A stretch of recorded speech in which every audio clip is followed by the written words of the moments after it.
সবকিছু আমাদের কাছে আসে, প্রাণপণ চেষ্টা করে। ভাই আমাদের তো পালাবার পথ নাই, আমরা যেদিকে যাই ঝুলাবে, এটা হচ্ছে রিয়েলিটি ভাই।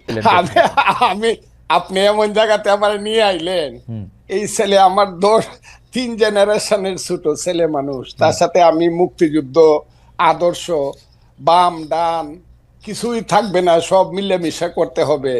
শুধু এদেরকে নেতা ওরা বুঝবে কয়েকদিন পরে। ওই যে এরা যেমন 6 মাস পরে বুঝছে যে একটা মুক্তিযুদ্ধ ছিল, তাদের নেতা মাহফুজ আলম বলছে 6 মাস লাগবে না, এরা 1 মাস পরেই বুঝবে আরো কি কয় এরা।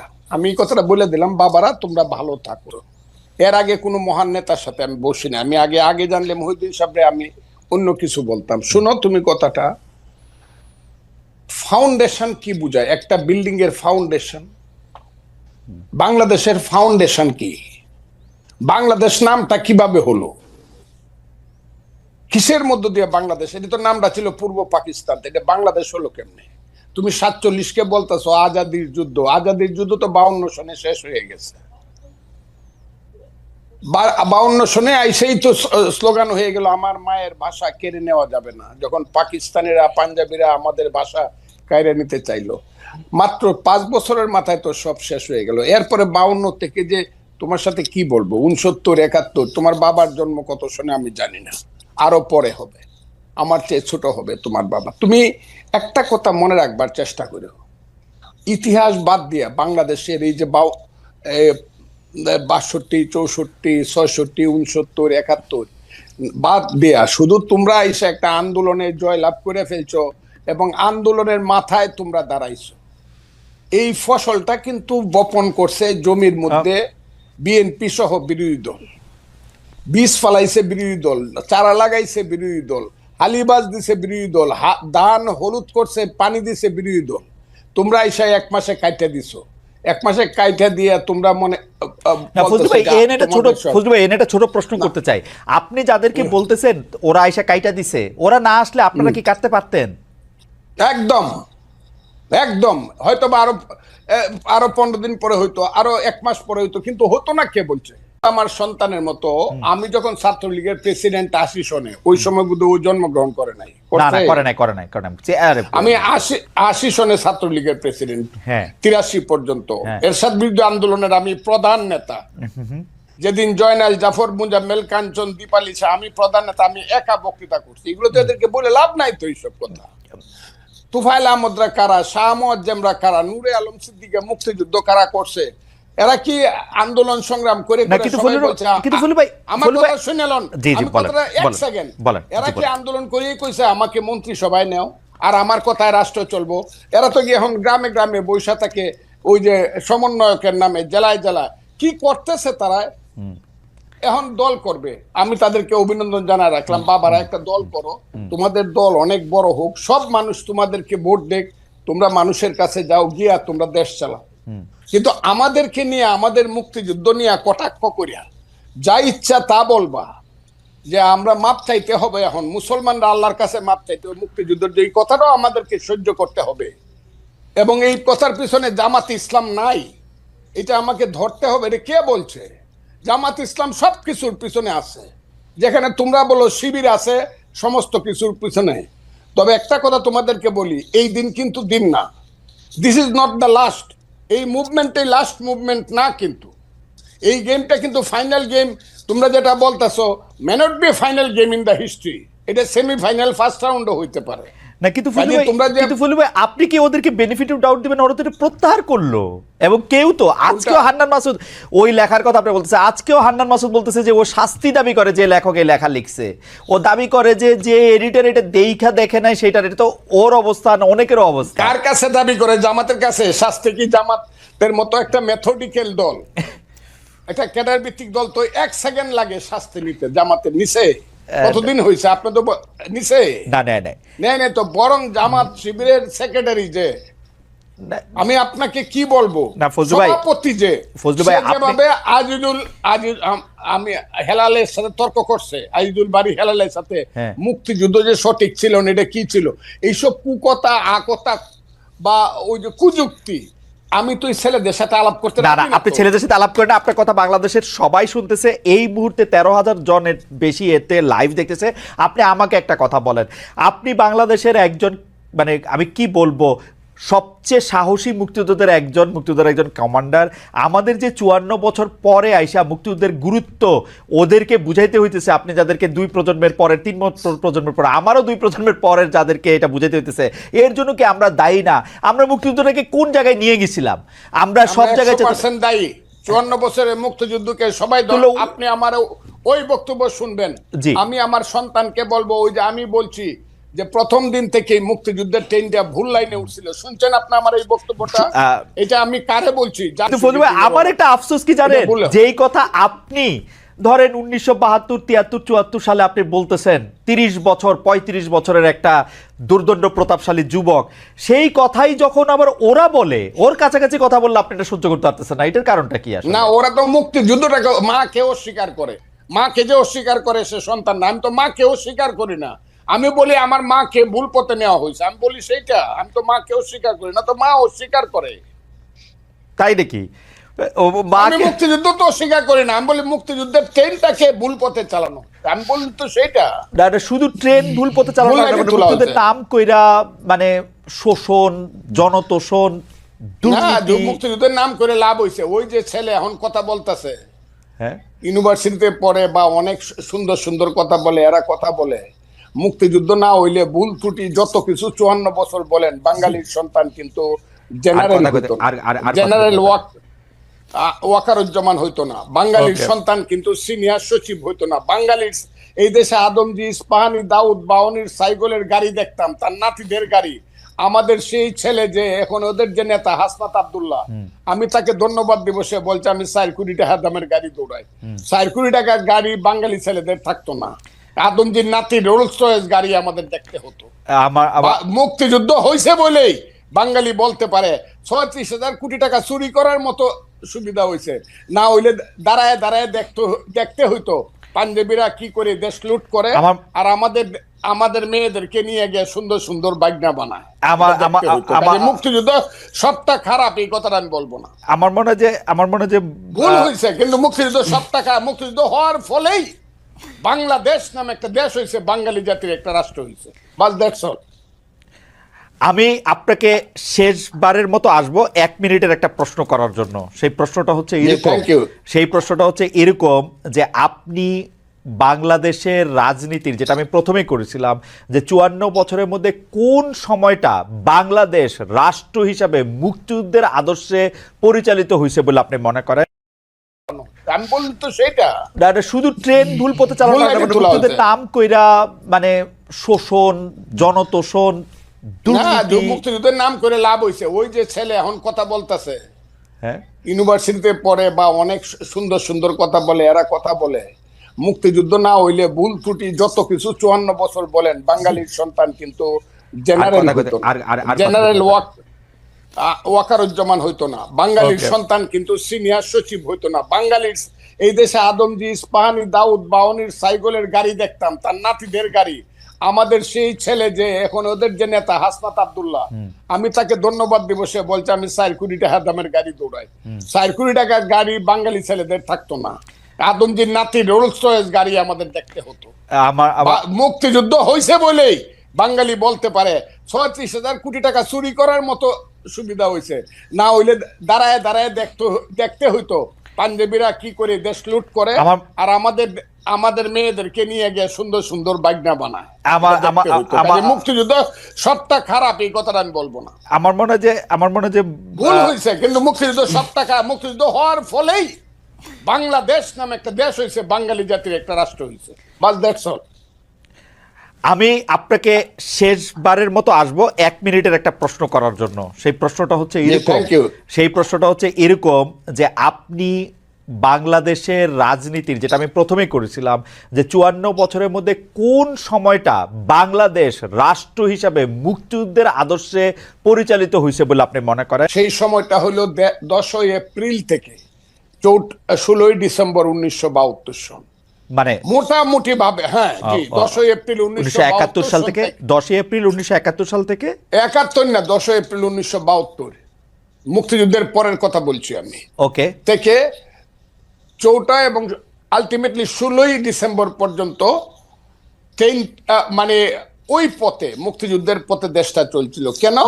তখন 309 ঘন্টা বিতর্ক করে বাংলার শ্রেষ্ঠ সন্তানেরা, আবারও বলছি বাংলার শ্রেষ্ঠ সন্তানেরা, আবারও বলছি বাংলার শ্রেষ্ঠ সন্তানের একটা সংবিধান করছিল, যেটা পৃথিবীর শ্রেষ্ঠ সংবিধানের একটা হিসাবে পরিগণিত হইতো। পরে এটা নষ্ট হয়েছে। এই সংবিধানটাকে আবার আমার মাসুদ বাবারা এইটা একদম এটা কি বলছে, কবর দিয়ে দিতে চায়। বিরোধিতা তো একটু এমনিই করি না। এই শ্রেষ্ঠ ওই সময়টা 16 এর পর থেকে যা হয়েছে, 16ই ডিসেম্বরের পরে 7ই মার্চ আসছে, 73 ভোট হয়েছে 39টা সিটে। ওই সরকারের আমলেই 39টা সিটে আমার মনে যায় এই ফজলুল ভাইয়ের কথা শোনা খুবই, মানে কি বলবো, খুবই আকর্ষণীয়, খুব চমৎকার, শুনতে ইচ্ছা করে শুধু, কিন্তু সময় নাই, আমাদের শেষ করতে হতেছে। কিন্তু 72-এর সংবিধানটা আপনি সত্যি পৃথিবীর সর্বশ্রেষ্ঠ সংবিধানগুলির একটা মনে করেন? সর্বশ্রেষ্ঠ বলে নাই তো, সবচেয়ে ভালো সংবিধানগুলি, সবচেয়ে ভালো সংবিধানগুলি না, শ্রেষ্ঠ সংবিধান এক। আচ্ছা, শ্রেষ্ঠ সংবিধান একটা, ওই 70 অনুচ্ছেদ থাকা সত্ত্বে প্রধানমন্ত্রীর কাছে। না 70 অনুচ্ছেদ আমি আপনাকে বলি, 70 অনুচ্ছেদ তখন বাস্তবতায় তো এটা তো অনেক সময় লাগবে। 70 অনুচ্ছেদ তো হইলে 54কে 55কে 56 সনে ওই যে এমপি এমএলএ হইয়া ভোট কেনাকাটা করে যেভাবে প্রতি 24 ঘন্টায় একবার সরকার বদল হইতো, সেই তিক্ত অভিজ্ঞতা থেকে কিন্তু 70 না, এটা আপনারা বলেন বহুবার, এটার বহু রকম রেমেডি সারা পৃথিবীতে আছে, আপনারা ওইটার দিকে আপনারা জান নাই। যাই হোক, আমার কাছে 70 আমি সমর্থন করি না। আমি 72-এর সংবিধানে, ফজলুল আপনি খালি 72-এর সংবিধানে আপনার সাথে আমি আলাদা করে একদিন কথা বলবো না। হাউএভার আপনি মানে একটু আপনার সাথে কথা বললে তো একটু প্রস্তুতি নিয়ে আসা উচিত, একটু সময় নিয়ে আসা উচিত। সেই জন্য আমি একটু প্রস্তুতি আর সময় নিয়ে 72-এর সংবিধানটা নিয়ে আপনার সাথে আপনি একদিন কথা বলবো না। কিন্তু ফজলুল ভাই একদম চমৎকারভাবে বলছেন যে উনি মনে করেন বাংলাদেশ মুক্তিযুদ্ধের চেতনার পথে ছিল হচ্ছে 1972 সালের 10ই এপ্রিল থেকে 4ঠা ডিসেম্বর পর্যন্ত, অর্থাৎ যতক্ষণ পর্যন্ত গণপরিষদ 16 ডিসেম্বর পর্যন্ত, 4টা নভেম্বর, হ্যাঁ 16 আপনি 16 ডিসেম্বর পর্যন্ত মনে করতেছেন, তাই তো? বলছি কারণ 16 ডিসেম্বরে গিয়ে এটা কার্যকরী হয়েছে। ওকে, 16 ডিসেম্বর পর্যন্ত কার্যকরী হচ্ছে, আর বাকি সময়টার ক্ষেত্রে তিনি সেটা মনে করেন না। আমরা একটু প্রশ্নটা একটু এক্সটেন্ড করি। আপনারা যে রাজনীতির মধ্যে দিয়ে যাইতেছেন, আমি বাংলাদেশের এই রাজনীতি দিয়া গত 30-32 বছর যতদিন পর্যন্ত এগুলো আমি অবজার্ভ করি, দেখছি যে আওয়ামী বিএনপি যে পথে হাঁটতেছে, আপনারা এই একই পথেই হাঁটতেছেন, ওইটারই আপনার রাজনীতি মনে করছেন। গিয়ে এলাকার মানুষে বলবেন ব্রিজ বানাই দিবেন, রাস্তা বানাই দিবেন, কাউরে আপনি টাকা দিবেন, টেন্ডার দিবেন, সাহায্য দিবেন, কারো থেকে চাঁদা নিবেন, কাউরে চাঁদা দিবেন, একই সিস্টেম তো, মানে আপনার তো আলাদা কিছু হইলেন না। একটা ভাই শোনেন, একটা জিনিস আপনাকে বলি, সবচেয়ে বড় কথাটা হচ্ছে আমি আপনার একটা কথার সাথে সম্পূর্ণ দ্বিমত করি, এবং এই কথাটা আমার কাছে মনে হয়েছে খুবই জেনারেলাইজড একটা কথা। আপনি একটা কথা যেটা রনি ভাইকে বলছেন যে আওয়ামী লীগের দেয়া ছাঁচে বৈষম্য বিরোধী ছাত্র আন্দোলন চলতেছে। ভাই একটা কথা আপনাকে স্পষ্ট করে বলি, সবচেয়ে বড় কথা হচ্ছে বৈষম্য বিরোধী ছাত্র আন্দোলন কোন একজন স্টুডেন্ট কোন একটা কাজ করছে, কোন একজন সাধারণ নাগরিক একটা কাজ করছে, বৈষম্য বিরোধী ছাত্র আন্দোলন নাম ভাঙায় করছে, সমন্বয়ক শব্দটা নাম ভাঙায় করছে, তার মানে সেই দায় এই বৈষম্য বিরোধী ছাত্র আন্দোলন নিবে, এটা কোনোদিন হইতে পারে না। আমরা আমাদের জায়গা থেকে সবচেয়ে বড় যে জিনিসটা দেখছি যে এই পুরো যে আপনি যে সিস্টেমটার কথা বলতেছেন, কালচারটার কথা বলতেছেন, এইটা বৈষম্য বিরোধী ছাত্র আন্দোলন বলতে আপনারা যাদেরকে চেনেন ফেস হিসেবে এই মানুষগুলো এটার জন্য সবচেয়ে বেশি স্ট্রাগল করে যাইতেছে। এই পুরো বাংলাদেশের নতুন যে সংস্কার প্রক্রিয়া, এটার জন্য সবচেয়ে বেশি স্ট্রাগল করে যাইতেছে। কোন জায়গাটা থেকে? আসলে এই যে বাংলাদেশে বিগত 16 বছরে এই যে একটা কালচার এস্টাবলিশ করে দেওয়া হয়েছে, মানুষের রন্ধ্রে রন্ধ্রে এই যে বিভিন্ন তোষামোদি, কালপ্রিটগিরি বিহেভিয়ার গুলো ঢুকে গেছে, এই যে বিভিন্ন রকম অপকর্মের সাথে জড়িত হওয়ার প্রবণতা ঢুকে গেছে, ব্যক্তি স্বার্থ এই যে চিন্তা করার যে প্রবণতা ঢুকে গেছে, মানুষ সামগ্রিকভাবে কালেকটিভলি এই জায়গাটা থেকে এখনো বের হইতে পারতেছে না। মানুষ এখন প্রত্যেকদিন 100টা তদবির নিয়ে আসে, মানুষ এখনো তাদের জায়গা থেকে নিজেরটা দেখে শুধুমাত্র যে আমি ট্রান্সফার নিয়ে আজকে যদি ভোলা থেকে ঢাকায় যাই আমার ফ্যামিলি একটু ভালো থাকবে, কিন্তু ঢাকার যে ফ্যামিলিটা বরিশালে যাবে তার কি হলো সেটা মানুষ চিন্তা করে না। আপনি যদি আজকে দেখেন এই পুরো বাংলাদেশের যে রাজনৈতিক দলগুলো, এই দলগুলো বিগত অর্ধ শতাব্দী ধরে যেই পলিটিক্যাল কালচারটা প্র্যাকটিস করে আজকের এই অবস্থানে আসছে, এই অভ্যুত্থানের পরও ওই পলিটিক্যাল কালচার থেকে ওই পলিটিক্যাল দলগুলো বের হইতে পারে না, তার রাজনৈতিক নেতৃবৃন্দ বের হইতে পারে না। ভাই শেষ করি, একটু শেষ করি ভাই। ভাই আমরা তো চোখের সামনে থেকে দেখতেছি, আপনাকে বলি ভাই, আপনি তো বাইরে থেকে দেখতেছেন, আমরা চোখের সামনে থেকে দেখতেছি। আপনাকে বলি, আজকে এই যে এত এত রক্তের উপরে দাঁড়িয়ে, খুনের হত্যার উপরে দাঁড়িয়ে, লাশের উপরে দাঁড়িয়ে এই যে সরকার, আমরা তো সরকার সরাসরি নাই, কিন্তু আমরা সরকারকেও দেখতে পাচ্ছি, মাঠকেও দেখতে পাচ্ছি। আমাদের সবচেয়ে বড় যে সুবিধাটা হয়েছে, মানুষের না আসল চরিত্রটা আমরা দেখতে পাচ্ছি। বড় বড় রাজনীতিবিদ, বড় বড় সুশীল, বড় বড় শিক্ষাবিদ, বড় বড় মিডিয়া ব্যক্তিত্ব, এগুলো আপনার সামনে যতটা ভদ্র যেভাবে প্রেজেন্ট করে, ভিতরে এক একটা কালপ্রিট এবং ভণ্ড। এরা ভিতরে ভিতরে নেগোসিয়েশন করে, ভিতরে ভিতরে এরা তদবির করে, ভিতরে ভিতরে এরা আগের কালচারটা এস্টাবলিশ করার জন্য মাঠে তাদের ছেলেদেরকে পাঠায় চাঁদাবাজি করে, উপরে এসে বলে কে ওখানে চাঁদাবাজি করতে গেছে। এই যে রাজনৈতিক দলের বড় বড় যে নেতাকর্মীগুলো, তারা যদি মাঠ পর্যায়ে বাংলাদেশের বড় রাজনৈতিক দলগুলো সহযোগিতা না করে, তাদের যারা কর্মী তাদেরকে তলে তলে ওই ভিতরে পাঠায়, আবার উপরে উপরে। আজকে আপনি দেখেন কেন আওয়ামী লীগের বিচার হইতেছে না। আওয়ামী লীগের বড় বড় নেতা কর্মীগুলোকে শেল্টার দিয়ে রাখছে। আমি বলি, জেলা আওয়ামী লীগের সাধারণ সম্পাদক সভাপতিকে শেল্টার দিচ্ছে জেলার অন্য কোন বড় রাজনৈতিক দলের সভাপতি সাধারণ সম্পাদক। This is the bitter truth. এই শেল্টার দিতেছে টাকার বিনিময়ে, এই শেল্টার দিতেছে ম্যান পাওয়ারের বিনিময়ে, অথবা এটা চিন্তা করতেছে আজকে থেকে 5-10 বছর পরে তার যদি খারাপ সময় আসে, সে তাকে শেল্টার দেবে। ভাই একটু জাস্ট সেইটা বুঝাই, ফিনিশিংটা দেন। আচ্ছা, ফিনিশিংটা দেন, সামগ্রিকভাবে শুরু করি। তো সবচেয়ে বড় কথাটা হচ্ছে, বৈষম্য বিরোধী ছাত্র আন্দোলন বলতে যে 3 জন ওইখানে সরকারি উপদেষ্টা কিংবা মাঠে যারা আছে, অ্যাকচুয়ালি যারা স্পিরিটটাকে ধারণ করে, ভাই 5 তারিখের পরে বৈষম্য বিরোধী ছাত্র আন্দোলন হইছে নতুন করে, এই সংখ্যাটা বেশি। তারা এই নাম ভাঙায় খাইতেছে আরো বেশি। এবং এই মানুষগুলো থেকে শুরু করে অন্যান্য যারা আছে, তারা যদি তাদের জায়গা থেকে যেটুকু সহযোগিতা করা দরকার, এরা শেখ হাসিনার বিরুদ্ধে যেভাবে সহযোগিতা করছে, ওই সহযোগিতা যদি থাকতো, বাংলাদেশ 6 মাসে প্রত্যাশার চেয়ে বেশি পরিবর্তন হইতো। কিন্তু সবচেয়ে বড় সমস্যা হচ্ছে, আমরা তো সামনে থেকে ওইখানে থেকে ফেসটা পরিচিত হয়ে যাওয়ার কারণে সবকিছু আমাদের কাছে আসে, প্রাণপণ চেষ্টা করে। ভাই আমাদের তো পালাবার পথ নাই, আমরা যেদিকে যাই ঝুলাবে, এটা হচ্ছে রিয়েলিটি। ভাই সামগ্রিক যে স্টেক হোল্ডার গুলো, এগুলো তো বিগত কালচার গুলোর সাথে অতপ্রতভাবে জড়িত এবং সহযোগী। এরা যদি এই কালচার থেকে বের না হয়, বৈষম্য বিরোধী ছাত্র আন্দোলন বলতে যাদেরকে চেনেন বা যারা আছে, তারা তাদের জায়গা থেকে যতটুকুই কাজ করুক না কেন, ওই কাজগুলো আওয়ামী লীগের মতো করে হয়ে যাচ্ছে। আপনারা তদবির করতেছেন তো, বিভিন্ন জায়গায় আপনারা তদবির করতেছেন তো, করতেছেন না? আসতেছে আপনাদের কাছে ভাই, শুনেন ভাই, আসতেছে 100টা, হ্যাঁ করতেছি না ভাই। আপনি একটা রেফারেন্স বের করে দেখাবেন যে এই তদবিরটা করছি। এবং যদি কোনো একটা ক্ষেত্রে, ভাই বলি, ধরেন কোন একটা জেলার ডিসি ওই জায়গায় গিয়ে এখনো রাজনৈতিক দলের তোষামোদি করতেছে, জনগণের চিন্তা না করে নির্দিষ্ট কিছু মানুষের এজেন্ডা বাস্তবায়ন করতেছে, ওই এলাকার মানুষ, জনগণ, ছাত্র প্রতিনিধি সবাই একসাথে এসে যখন বলে, তখন এই দাবিটা তুলছি। কিন্তু আপনি এটা যখন জনগণের ক্ষেত্রে হবে, দেশের স্বার্থ হবে, তখন আমরা আমাদের জায়গা থেকে দাবি তুলবো। আপনি এটা একটা এক্সাম্পল দেখাবেন। আমি দেখাবো সার্জিস, আমি একটা এক্সাম্পল দেখাবো, একটা এক্সাম্পল দেখাই, অবশ্যই আমার একটা এক্সাম্পল দেখাই, একটা এক্সাম্পল, হ্যাঁ আপনারই দেখাই। আমার এটা বলতে মানে এটা খুব ইচ্ছা ছিল না, কিন্তু যাই হোক, একজন জুডিশিয়ারির একজন খুব উঁচু পদের কর্মকর্তা আমাকে জানিয়েছেন, আমি বলি। সেটা হচ্ছে, আপনার বাবার তদবিরের কারণে নিয়োগ বন্ধ করে দেওয়ায় পঞ্চগড়ের জেলা জজ আর চিফ জুডিশিয়াল ম্যাজিস্ট্রেটকে মিনিস্ট্রিতে অ্যাটাচড করা হয়েছে।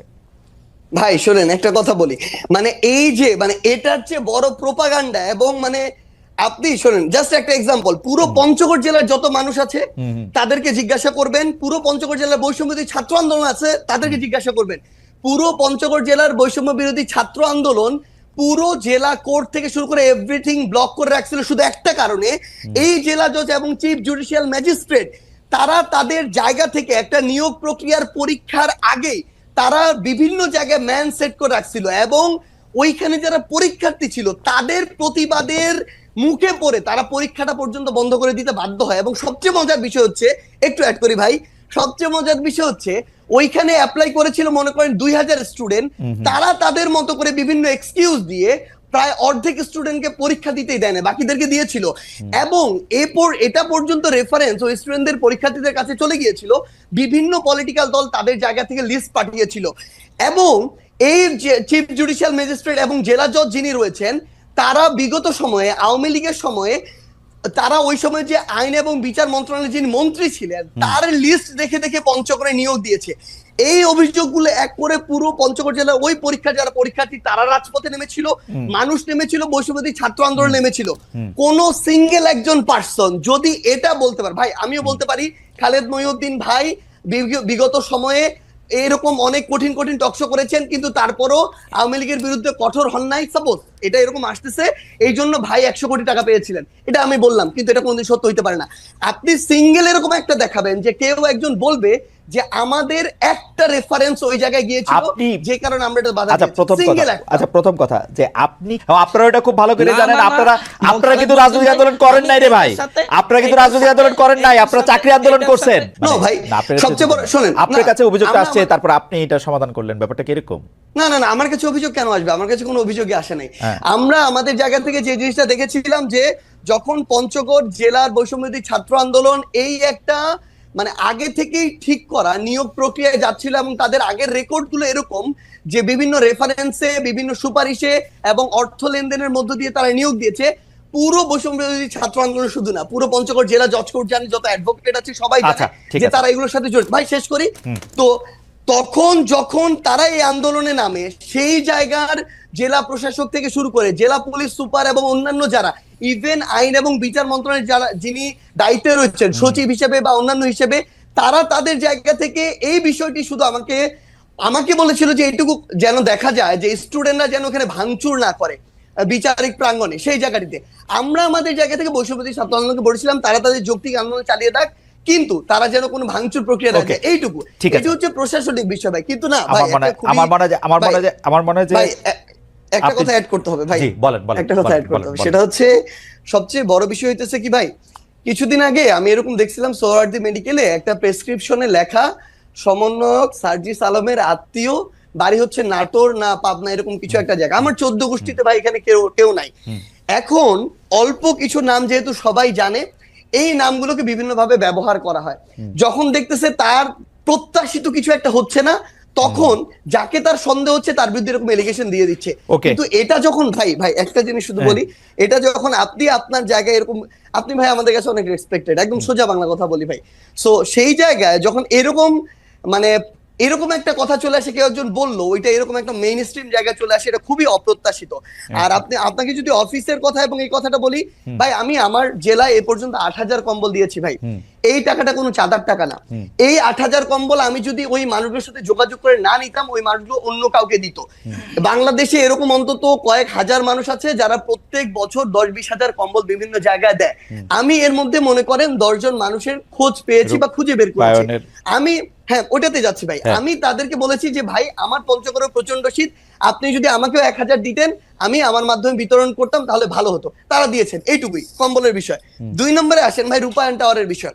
ভাই একদম স্পষ্ট কথা বলি, বাংলাদেশের রাজনীতি করতে বিগত রাজনৈতিক দলগুলো যেই লেভেলের টাকা খরচ করার কালচার তৈরি করেছে, একদম মানে কালো টাকা দিয়ে, সেটা যদি কন্টিনিউ হয় আমাদের দ্বারা বাংলাদেশের রাজনীতি করা সম্ভব না, একদম ক্লিয়ারলি বলে দিলাম।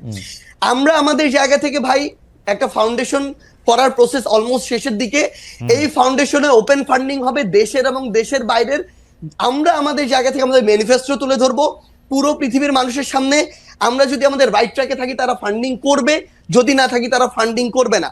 এবং আপনি যে এই গাড়িটার কথা বলছেন ভাই, আমি আপনাকে বলি, আপনি যদি দেশে থাকতেন না, আপনি এতদিনে আমার অন্তত 5 দিন কল পাইতেন যে ভাই মহিউদ্দিন ভাই আপনার তো হচ্ছে 2টা গাড়ি আছে, আমাকে একটা গাড়ি একটু 3 দিনের জন্য দেন বা 1 দিনের জন্য দেন, ড্রাইভার এবং গাড়ি আপনার, তেলটা আমি দিব ভাই। আমি ভাই লিখে দিতে পারি, আপনি খালেদ মহিউদ্দিন ভাই আপনার 2টা গাড়ির মধ্যে একটা গাড়ি একদিনের জন্য আমাকে দিতেন।